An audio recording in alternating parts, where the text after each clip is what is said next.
ಲಿಕ್ಕೆ ಭಾರಿ ಕಷ್ಟ ಇದೆ ನಮ್ಗೆ. ಆದ್ರೂ ಕೂಡ ಜಿಲ್ಲಾ ಒಕ್ಕಲಿಗರ ಸಂಘದ ಅಧ್ಯಕ್ಷನಾಗಿರೋದ್ರಿಂದ ನನ್ನ ಮೇಲೆ ಜವಾಬ್ದಾರಿ ಜಾಸ್ತಿ ಇರೋದ್ರಿಂದ ನೀವು ಎಲ್ಲೇ ಕರೆದ್ರು ನಾನು ಬರ್ಬೇಕಾಗಿರ್ತಕ್ಕಂಥದ್ದು ನನ್ನ ಕರ್ತವ್ಯ, ಅದನ್ನ ನಾನು ಮಾಡಬೇಕಾಗಿದೆ. ಆ ಕಾರ್ಯಕ್ರಮಕ್ಕೆ ಬರೆದಿದ್ದಕ್ಕೆ ನಾನು ವಿಷಾದ ವ್ಯಕ್ತಪಡಿಸ್ತೀನಿ, ಕ್ಷಮೆ ಯಾಚಿಸ್ತೀನಿ. ಅದಕ್ಕೆ ಇವತ್ತು ಏನಾರಾಗ್ಲಿ ನನ್ನಲ್ಲೂ ಕಾರ್ಯಕ್ರಮ ಅವೇ, ಈಗ ಬಾಬು ಹೇಳ್ಕೊಂಬತ್ತಾ ಇದ್ದೆ, ನಮ್ಮಲ್ಲೂ ಕಾರ್ಯಕ್ರಮಗಳವೆ. ಆದ್ರೂ ಕೂಡ ಇದು ಹೋಗ್ಲೇಬೇಕು, 2 ಸಾರಿ ಮಿಸ್ ಆದ್ರೆ ಇನ್ನು ಬೈಕಂತಾರೆ, ನನ್ನ ನಂಬಲ್ಲ, ಇವನು 11ನೇ ಆಗ್ಬಿಟ್ಟ ಅಂತ ಅನ್ಕಂತ ಬೈಕಂತಾರೆ ಅಂತ ನಾನು ಈ ಕಾರ್ಯಕ್ರಮಕ್ಕೆ ಬಂದಿರ್ತಕ್ಕಂಥದ್ದು. ಎಲ್ರಿಗೂ ಒಳ್ಳೆದಾಗ್ಲಿ. ಬಹುಶಃ ನಿಧಾನಕ್ಕೆ ಎದ್ದೇಳ್ತಾ ಇದ್ದೀರಾ. ಹೆಂಗೆ ಎದ್ದೇಳ್ತೀರಾ ಒಕ್ಕಲಿಗರು ಅಂತಂದ್ರೆ, ನಾನು ಎಲ್ಲ ಸಮಾಜಗಳನ್ನ ನೋಡಿದ್ದೀನಿ. ಸಣ್ಣ ಪುಟ್ಟ ಸಮಾಜಗಳಲ್ಲೂ ಕೂಡ ಹೊಂದಾಣಿಕೆ ಇದೆ, ಸಮಾಜದಲ್ಲಿ ಆರ್ಗನೈಸೇಷನ್ ಮಾಡ್ಕೊಂಡಿದ್ದಾರೆ, ಎಲ್ಲರೂ ಒಗ್ಗಟ್ಟಿದೆ. ನಮ್ಮಲ್ಲಿ ಒಳಪಂಗಡಗಳು ಎಲ್ಲ ಸಮಾಜದಲ್ಲೂ ಇದೆ. ಯಾವ ಸಮಾಜದಲ್ಲಿ ಹೊರಪಂಗಡಗಳು ಹೊರತಾಗಿರ್ತಕ್ಕಂಥ ಸಮಾಜ ಯಾವುದೂ ಇಲ್ಲ. ನಮ್ಮ ಒಕ್ಕಲಿಗರ ಸಂಘಗಳು ಸಮಾಜದಲ್ಲೂ ಕೂಡ ಒಳಪಂಗಡಗಳಿದ್ದಾವೆ. ಅವು ನಮ್ಮ ಆಚರಣೆಗಳಿಗೆ ನಾವು ಇಟ್ಕೊಬೇಕಾಗುತ್ತೆ.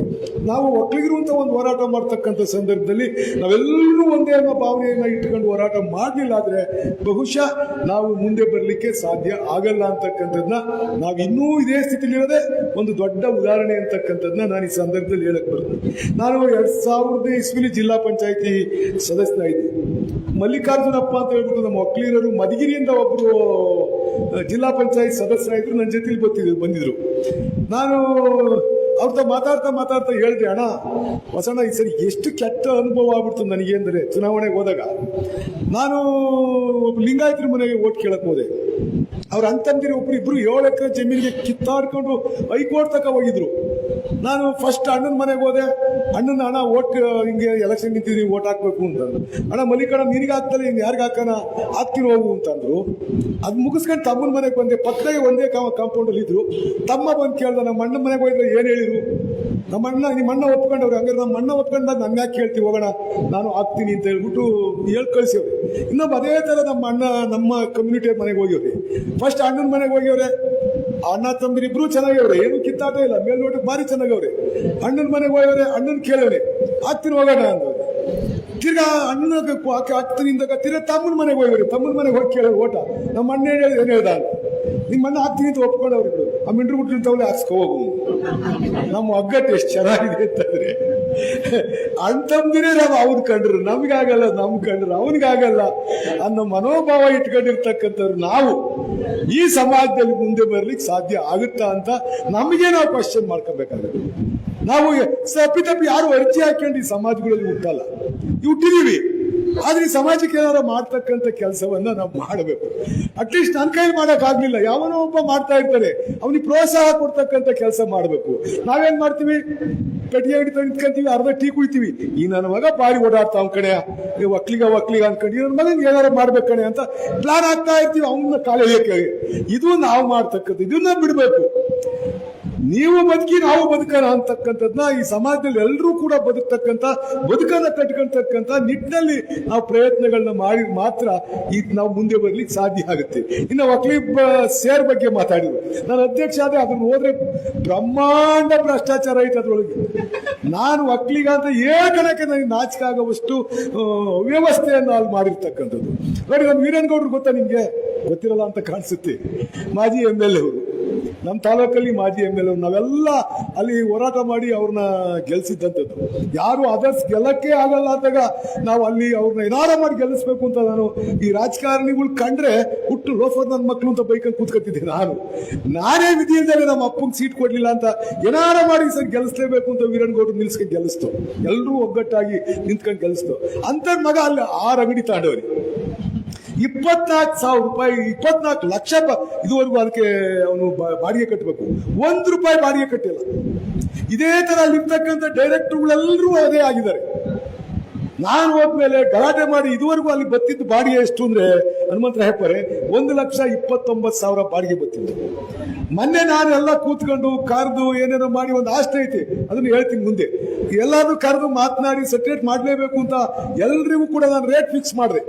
ಆ ರೇಟ್ ಫಿಕ್ಸ್ ಮಾಡಿದಕ್ಕೆ ಈಗ ಬರ್ತಾ ಇರೋ ಬಾಡಿಗೆ 8,80,000 ಬಾಡಿಗೆ ಬರುತ್ತೆ. ನಾನು ಕಡಿಮೆ ಮಾಡಿರೋದು, ಅದು MG ರೋಡ್ಗೆ ಅಲ್ಲ, ಅದು MG ರೋಡ್ಗೆ ಇನ್ನೂ ಜಾಸ್ತಿ ಬರುತ್ತೆ. ಸುಮಾರು ಅಲ್ಲಿರ್ತಕ್ಕಂಥ ಒಂದು 2 ಬಿಲ್ಡಿಂಗ್ ಅಲ್ಲೇ ಒಂದು 20 ಲಕ್ಷ ರೂಪಾಯಿ ಬಾಡಿಗೆ ಬರುತ್ತೆ. ಅದನ್ನೆಲ್ಲ ಫಿಕ್ಸ್ ಮಾಡಿಬಿಟ್ಟೆ. ಆಮೇಲೆ ಒಂದೊಂದ್ ಕಡೆ ತುರುವೇಕೆರೆ ಇರೋ ಮೆಂಬರ್ ಒಂದ್ಸರಿ ಫೋನ್ ನನಗೆ ಫೋನ್ ಮಾಡಲ್ಲ, ನಮ್ಮ ಕಾರ್ಯದರ್ಶಿ ಕೇಶವಮೂರ್ತಿ ಅಂತ ಅವರು ಸ್ವಲ್ಪ ರಿಟೈರ್ಡ್ ಅಫಿಷಿಯಲ್, ಅವರು ಸ್ವಲ್ಪ ಎದುರ್ತಾರೆ, ನನಗೆ ಫೋನ್ ಮಾಡಲ್ಲ. ನನಗೆ ಫೋನ್ ಮಾಡಿ ಬೆವರ್ಸ್ ನನ್ನ ಮಗನ ಹೆಂಗ್ತೀನಿ ಅಂದ್ರೆ ಅವ್ರಿಗೆ ಫೋನ್ ಹಾಕಿ ಎತ್ತಿಸ್ತಾರೆ, ಅವ್ರ ಅಫಿಷಿಯಲ್.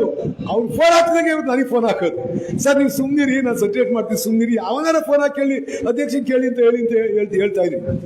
ಅಲ್ಲಿ ಕಡೆಯಿಂದ ಒಂದು ಫೋನು, ಹೆಬ್ಬೂರಿಂದ ಒಂದು ಫೋನು, ಕುಣಿಗಲ್ಲಿಂದ ಒಂದು ಫೋನು, ಯಾಕೆ ಜಾಸ್ತಿ ಮಾಡಿರಿ ಇವರೆಲ್ಲ ಹೆಂಗೆ ಅಲ್ಲಿ ಇದ್ದಿದ್ದ ಡೈರೆಕ್ಟರ್ಗಳು ಅಂದ್ರೆ, ನಾವು ಇದುವರೆಗೂ MG ರೋಡ್ ಬರೀ 3600 ರೂಪಾಯಿ ಒಂದು ಅಂಗಡಿ ಕೊಡ್ತಾ ಇದ್ದೀವಿ.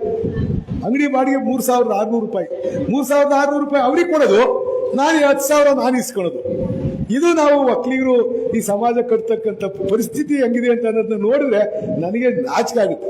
ಅದೊಂದು ಹಾಸ್ಟೆಲ್ ನಡೀತಿತ್ತು, 120 ಜನ ಅಲ್ಲಿ ಹಾಸ್ಟೆಲಲ್ಲಿ ಮಕ್ಕಳು, ಎಲ್ಲಾ ಜಿಲ್ಲೆಯ ಎಲ್ಲ ಒಕ್ಕಲಿಗರ ಮಕ್ಕಳು ಓದ್ತಾ ಇತ್ತು ಅಲ್ಲಿ. ಅದನ್ನ ನೋಡ್ಬೇಕಾದ್ರೆ ಒಳಗೆ ಮುಷ್ಟಿಕಾಗಲ್ಲ. ನೀವು ಬಂದಿದ್ರಲ್ಲ, ಈಗ ನಾವು ಅದನ್ನ ಇವಾಗ ರಿಪೇರಿ ಮಾಡ್ತಾ ಇದೀವಿ, ಸತತವಾಗಿ 1.5 ತಿಂಗಳಿಂದಲೂ ರಿಪೇರಿ ಮಾಡ್ತಾ ಇದ್ದೀವಿ.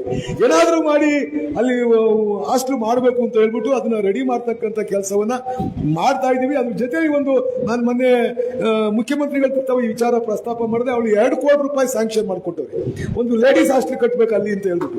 ಹೆಣ್ಮಕ್ಳ ವಿದ್ಯಾಭ್ಯಾಸಕ್ಕೆ ಹೆಚ್ಚು ಒತ್ತು ಕೊಡ್ತಕ್ಕಂಥ ಕೆಲಸವನ್ನ ಮಾಡಲೇಬೇಕು ಅಂತಕ್ಕಂಥ ಉದ್ದೇಶ ಇಟ್ಕೊಂಡು ಒಂದು ಹೈಟೆಕ್ ಹಾಸ್ಟೆಲ್ ಈ ಒಂದು ಬರ್ತಕ್ಕಂಥ ಒಂದು ವರ್ಷ 1.5 ವರ್ಷದಲ್ಲಿ ಅಲ್ಲಿ ನಿರ್ಮಾಣ ಮಾಡ್ತೀವಿ.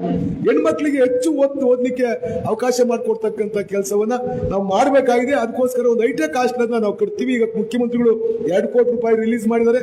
ಅವ್ರು ಇನ್ನೂ ಎಷ್ಟಾಗಲಿ ಕೇಳು, ಇಡೀ ನಾನು ಮಾಡಿಸ್ಕೊಡ್ತೀನಿ ಅಂತ ಹೇಳಿದ್ದಾರೆ. ಅದನ್ನ ಒಂದು 3 ಫ್ಲೋರ್ ಕಟ್ತೀವಿ.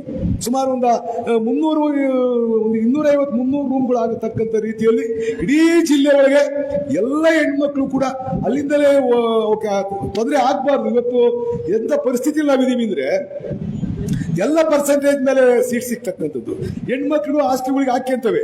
ನಮ್ಮ ಒಕ್ಕಲಿಗರಿಗೆ ನಿಂತಿರ್ತಕ್ಕಂಥದ್ದು 96% ನಿಂತಿದೆ, SC ST ನಿಂತಿರ್ತಕ್ಕಂಥದ್ದು 92% ನಿಂತಿದೆ. ಇಷ್ಟು ಯಾರು ಬ್ರಿಲಿಯನ್ಸ್ ಇದೆಯಾ, ಯಾರು ಓದ್ತವ ಮಕ್ಕಳು, ಅವಕ್ಕೆ ಮಾತ್ರ ಅವಕಾಶ ಸಿಗ್ತಕ್ಕಂಥದ್ದು. ಆ ಪರಿಸ್ಥಿತಿ ಇರೋದ್ರಿಂದ ಸಮಾಜದಲ್ಲಿ ಅನುಕೂಲ ಆಗಲಿ ಅಂತ ಹೇಳ್ಬಿಟ್ಟು ಒಂದು ಲೇಡೀಸ್ ಹಾಸ್ಟೆಲ್ ಅನ್ನು 1.5 ವರ್ಷದಲ್ಲಿ ಮುಗಿಸ್ತೀವಿ. ಇರ್ತಕ್ಕಂಥ ಹಾಸ್ಟೆಲ್ ಕಿತ್ತು ಅದು ಒಂದು ಹೈಟೆಕ್ ಹಾಸ್ಟೆಲ್, ಬಾಯ್ಸ್ ಹಾಸ್ಟೆಲ್ ಅನ್ನು ಮಾಡಬೇಕು ಅಂತಕ್ಕಂಥ ಒಂದು ಸಂಕಲ್ಪ ಇಟ್ಕೊಂಡಿದೀವಿ. ಅದನ್ನ ಮಾಡ್ತಕ್ಕಂಥದ್ದನ್ನ ಮಾಡ್ತೀವಿ. ನಾವು ಯಾಕೆ ನಿಮ್ಗೆ ಒಬ್ಬರು ಮೆಂಬರ್ ಮಾಡ್ಕೊಳ್ಳಿಲ್ಲ ಅಂತಂದ್ರೆ, ನೀವೆಲ್ಲ ಪುಣ್ಯಾತ್ಮರು, ಒಬ್ರು ಅಲ್ಲಿ ಮೆಂಬರ್ಶಿಪ್ ತಾಡಿಲ್ಲ.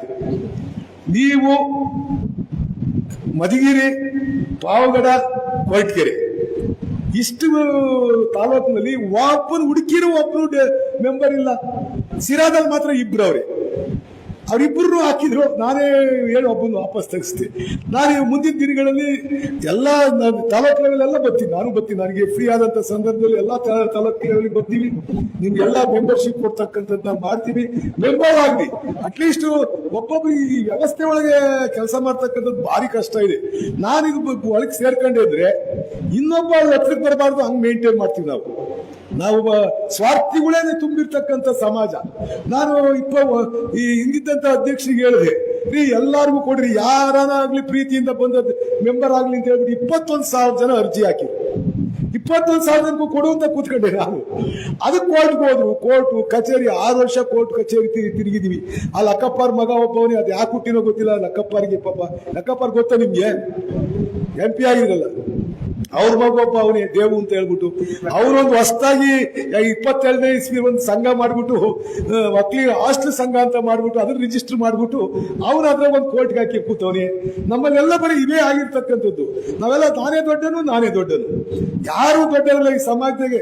ಸತ್ತಾಗ ಎಲ್ಲ ಹುಡುಗಾರನು ಕಟ್ಟು ಮಾಡಿ ಎಸಿತಾರೆ ಮಣ್ಣಿಗೆ. ದೊಡ್ಡನು ಯಾವನು ಇಲ್ಲ. ಯಾವನು ಹುಟ್ಟಿರ್ತೀವೋ ನಾವು, ಏನೇ ಸಮಾಜಕ್ಕೆ ಕೊಡುಗೆ ಕೊಡ್ತೀವೋ ಅದೇ ನಮ್ ಜೊತೆಲಿ ಬರ್ತಕ್ಕಂಥದ್ದು. ಈಗ ನಾನು MLA ಆಗಿದ್ದೀನಿ, 5 ಟರ್ಮ್ MLA ಆಗಿದ್ದೀನಿ. ಒಳ್ಳೆ ಕೆಲಸ ಮಾಡಿದ್ರೆ ನಾನು ಸತ್ತಾಗ ಪಾಪ ವಾಸನ್ ಒಳ್ಳೆ ಹುಡುಗ ಅಂತ, ಒಳ್ಳೆ ಮನುಷ್ಯ ಕಡೆ ಸತ್ತೋಗ್ಬಿಟ್ಟ ಅಂತ ಒಂದು ಹಾರ ಹಿಡ್ಕೊಂಡ್ ಬರ್ತೀರಾ. ಮಾಡಬಾರ್ದು ಮಾಡಿದ್ರೆ ಮಿಂಡ್ರು ಬಿಡ್ತದ, ಸತ್ನ ಹೋಗ್ಲಿ ಬಿಡು ಅಂತೀನಿ ಇಲ್ಲೇ ಕೂತ್ಕೊಂಡು. ಇಷ್ಟೇ ನಾವು ಗಳಿಸ್ಕೊಂಡು ಹೋಗೋದು. ಅದಕ್ಕೆ ಯಾಕೆ ಸಾಯ್ತಾವ ಗೊತ್ತಿಲ್ಲಪ್ಪ ನನಗೆ. ನಾನು ನೋಡ್ದಲೇ ಇರ್ತೀನಿ ಹಂಗೆ. ನಾನೆಲ್ಲ ಹಿಂಗೆ ಹೇಳ್ತಾನೆ, ಹಿಂಗೆ ಅಧ್ಯಕ್ಷನಾಗಿ ಮುಂದಿನ ದಿನಗಳಲ್ಲಿ ಎಲ್ಲ ಇಡೀ ಜಿಲ್ಲೆಯಲ್ಲಿ ಇರ್ತಕ್ಕಂಥ ಎಲ್ಲ ಒಕ್ಕಲಿಗರಿಗೆ ಏನೇನ್ ಸಹಕಾರಗಳನ್ನ ಮಾಡಬಹುದು ಅನ್ನೋದನ್ನ ದೃಷ್ಟಿಯಲ್ಲಿ ಇಟ್ಕೊಂಡು ಆ ಸಂಘವನ್ನ ಕಟ್ತಕ್ಕಂಥದ್ನ ಮಾಡ್ತೀನಿ. ಅಷ್ಟು ಸುಲಭ ಇಲ್ಲ, ನಾನು ಹೇಳ್ತಾ ಇದ್ದೀನಿ ಅಷ್ಟೇ, ಭಾಷಣ ಅಲ್ವಾ, ಅದಕ್ಕೆ ಹೇಳ್ತಾ ಇದ್ದೀನಿ. ಅಲ್ಲಿ ಎಂತೆಂತ ಹೆಗ್ಗಣಗಳು ಅಂತಂದ್ರೆ ಆ ಬೋರೆಗೌಡ ನೀವು ನೋಡಿದ್ದೀರಾ, ಗೊತ್ತಿಲ್ಲ ನಿಮ್ಗೆ. ನೀವು ತಿರ್ಗಾಡ್ತಾ ಇದ್ರೆ, ನೀವೆಲ್ಲ ಮೆಂಬರ್ಶಿಪ್ ಇದ್ರೆ ನಿಮ್ಗೆಲ್ಲ ಗೊತ್ತಿರ್ತದೆ. ತಿರ್ಗಾಡ್ಬೇಕು, ಬರಬೇಕು. ಈ ಸಮಾಜ ಅಂತ ಐತಿ ಅಂದಾಗ ಅಲ್ಲಿ ಹೋಗ್ಬೇಕು, ನಾವು ಕೇಳಬೇಕು. ಯಾವ್ದಾರ ಈ ವಾರ್ಷಿಕ ಸಭೆಗಳು ಆಗ್ತವಲ್ಲ, ಅಲ್ಲಿ ಭಾಗವಹಿಸಿದಾಗಲೇ ನಮ್ಗೆ ಏನಾರ ಗೊತ್ತಾಗ್ತಕ್ಕಂಥದ್ದು ಗೊತ್ತಾಗುತ್ತೆ. ಅವರೆಲ್ಲವರೇ ಅವನು ಬಿಗ್ಗೆಗೆ ಅವನು ದೇವರು ಗದರಿ ಬಿಟ್ರೆ ಈ ಕುಡಿಗಲ್ ಹೋಗಿ ಇರ್ತಾರೆ ಅಲ್ಲಿ ಅಂತ ನಾನು ಅಧ್ಯಕ್ಷ ಆಗ್ಬೇಕು ಅಂತಾನೆ.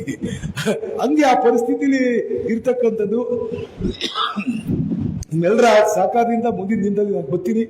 ಅಧ್ಯಕ್ಷರು ಎಲ್ಲರನ್ನೂ ವಿಶ್ವಾಸಕ್ಕೆ ತಗೊಂಡು ನಮ್ಮ ಜಿಲ್ಲಾ ಒಕ್ಕಲಿಗರ ಸಂಘವನ್ನು ಅತ್ಯಂತ ಸದೃಢವಾಗಿ ಕಟ್ತಕ್ಕಂಥದ್ದಕ್ಕೆ ಏನ್ ಬೇಕು ನಿಮ್ಮೆಲ್ಲರ ಸಹಕಾರ ಪಡ್ಕೊಂಡು ನಿಮ್ಮೆಲ್ಲರಿಗೂ ಕೂಡ ಮೆಂಬರ್ಶಿಪ್ ಕೊಡ್ತಕ್ಕಂಥದ್ದನ್ನ ಮಾಡ್ತೀವಿ. ನೀವು ಮೆಂಬರ್ಶಿಪ್ ಆದ್ರೆ ನಿಮ್ಗೆ ಅಲ್ಲಿ ಏನ್ ನಡೀತದೆ ಅಂತ ಬಂದು ಕೇಳ್ತೀರಾ, ನಮಗೂ ಭಯ ಇರುತ್ತೆ. ನಾವು 3 ಜನ ಮತ್ತೊಂದು ಜನ ಇಟ್ಕೊಂಡ್ಬಿಟ್ಟು ಮೆಂಬರ್ನ ಇನ್ಯಾವನು ಒಳಗೆ ಬರೋದೇ ಬೇಡ, ನಾವೇ ಇರೋಣ ಅಂತ ಹೇಳ್ಬಿಟ್ಟು ವೆಂಕನಾಣಿ ಸೀನಾ ಇಷ್ಟೇ ಜನ ಇರೋದಲ್ಲಿ ನೋಡಿ. ನಾನು ಗೆದ್ದಿರೋದು 7 ಜನ ಅವ್ರಿ. ನಾವು ತುಮಕೂರಲ್ಲಿ ನಮ್ಮ ಗುಬ್ಬಿ ಒಳಗೆ 9 ಜನ ಅವ್ರಿ. ಕುಣಿಗಳಲ್ಲಿ 3 ಜನ ಅವ್ರೆ, ತುರೇಕೆರೆಯಲ್ಲಿ 3 ಜನ ಅವ್ರೆ. 3 ಜನ ಅವ್ರೆ, 3 ಜನ ಡೈರೆಕ್ಟರ್ ಆಗಿ ಬಂದವರು. ಈ ಪರಿಸ್ಥಿತಿಲಿ ನಾವು ಸಂಘ ಇಟ್ಕೊಂಡ್ರೆ ಎಲ್ಲಿ ನಾವು ಒಕ್ಕಲಿಗರ ಸಂಘವನ್ನ ಕಟ್ಟಲಿಕ್ಕೆ ಸಾಧ್ಯ ಆಗುತ್ತೆ. ಆ ನಿಟ್ಟಿನಲ್ಲಿ ಮುಂದಿನ ದಿನಗಳಲ್ಲಿ ಒಂದು ಅಮೂಲಾಗ್ರವಾಗಿ ಬದಲಾವಣೆ ಮಾಡ್ತಕ್ಕಂಥ ಕೆಲಸವನ್ನ ನಾವು ಮಾಡ್ತಕ್ಕಂಥದ್ದನ್ನ ಮಾಡ್ತೀವಿ. ನಿಮ್ಮೆಲ್ಲರ ಸಹಕಾರ ಇರಲಿ. ನಾನು ಬಾಬು ಅವರಲ್ಲಿ ವಿನಂತಿ ಮಾಡ್ಕೊಂತೀನಿ, ಅವ್ರಿಗೆ ಜಾಗ ಕೊಡಿ. ಚಿಕ್ಕಹಳ್ಳಿ ಹೆಡ್ ಕ್ವಾರ್ಟರ್ ಕೊಡಿ, ಇಲ್ಲಾನ ಕೊಟ್ರೆ ಅದಕ್ಕೆ ಕಟ್ಟಿಸ್ಲಿಕ್ಕೆ ಒಂದು ಹಾಸ್ಟೆಲ್ ಕಟ್ಸಕ್ಕೆ ಏನ್ ಬೇಕೋ ನಾನು ಜಿಲ್ಲಾ ಒಕ್ಕಲಿಗರ ಸಂಘದ ಪರವಾಗಿ ನಾನು ಸಹಾಯ ಮಾಡಿಸ್ತೀನಿ. ಮತ್ತೆ ಕೇಂದ್ರ ಒಕ್ಕಲಿಗರ ಸಂಘದ ಪರವಾಗಿ ಹನುಮಂತರಾಯಪ್ಪನವರೇ ಅವ್ರ ಕಡೆಯಿಂದಲೂ ಕೂಡ ಸಹಾಯ ಮಾಡಿಸ್ತಕ್ಕಂಥದ್ದನ್ನ ಮಾಡ್ತೀವಿ. ಇವ್ರು ಯಾರ್ಯಾರಿಗೋ ಕೊಡ್ತಾನೆ, ನಿಂತಿತ್ತಲ್ಲೇ ಬಿಸಾಕ್ತಾನೆ ದುಡ್ಡ ಡಗ ಅಂದ್ರೆ ಆಯ್ತು, ಜಾಗ ಕೊಡ್ಲಿ, ಗೌರ್ಮೆಂಟ್ ಜಾಗ ಕೊಡ್ಲಿ. ನಾನು ಕೂಡ ಕೊಡ್ಸಿದ್ರಿ. ಈಗ ಕುಂಚಿಟಿಗ ಸಮಾಜದಲ್ಲಿ ಕೇಳಿದ್ರು, ಚೋಳೂರಲ್ಲಿ 16 ಲಕ್ಷ ರೂಪಾಯಿ ಕೊಟ್ಟು ನಾನೇ ಸ್ವಂತ ಜಾಗ ಕೊಡ್ಸಿದೀನಿ. ಕಟ್ಕೊಳ್ತೀವಿ ಅಂದಾಗ ಕೊಡಿಸ್ತೀವಿ, ನಾವು ಕೊಡಿಸ್ತೀವಿ, ಅವರು ಕೊಡಿಸ್ಬೇಕು. ಈ ಪೊಲಿಟಿಕ್ಸ್ ಬಂದ್ಮೇಲೆ ಇವೆಲ್ಲ ಇದ್ದಿದ್ದೆ, ಏನು ಮಾಡಕ್ ಆಗಲ್ಲ. ಅದರಿಂದ ನೀವು ಸಮಾಜದವ್ರು ಎಲ್ಲರೂ ಸೇರ್ಕೊಂಡು 1 ಎಕರೆ ಜಮೀನು ಕೊಡಿಸಿ, ಒಂದ್ ಅವ್ರ ಕಡೆ ಹಾಸ್ಟೆಲ್ ಕಟ್ಕೊಂತಾರೆ, ಒಂದ್ ಕಡೆ ಒಂದು ಸಮುದಾಯ ಭವನ ಕಟ್ಕೊಂತಾರೆ. ಅದಕ್ಕೆ ಏನೇನ್ ಸಹಕಾರ ಬೇಕೋ ನಾನು ಕೂಡ ನನ್ನ ಕೈಲಾದ ಮಟ್ಟಿಗೆ ಜಿಲ್ಲಾ ಸಹಕಾರ ಸಂಘದಿಂದಲೂ ಕೊಡ್ತೀನಿ, ಒಕ್ಕಲ ಸಂಘದಿಂದಲೂ ಕೊಡ್ತೀನಿ.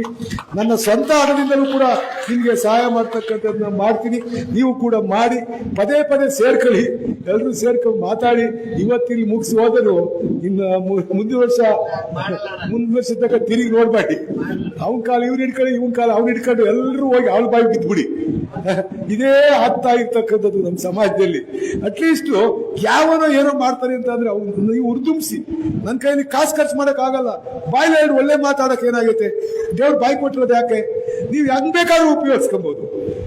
ಯಾರೋ ಮಾಡ್ತಾರೆ ಅಂದ್ರೆ ಈ ನನ್ನ ಮಗೇನು ಮಾಡ್ತಾನೆ ಬಾರೋ ಅಂತಾನು ಹೇಳ್ಬೋದು. ಹುಡುಗ ಒಳ್ಳೆ ಕೆಲಸ ಮಾಡ್ತಾನೆ ಕಣೋ ಪರವಾಗಿಲ್ಲ ಅಂತಾನು ಹೇಳ್ಬೋದು. ಅದು 10 ಜನಕ್ಕೆ ಹಬ್ಬುತ್ತೆ. 10 ಜನ ಅವ್ರ ಪರವಾಗಿ ಒಳ್ಳೆ ಮಾತಾಡ್ತಾರೆ.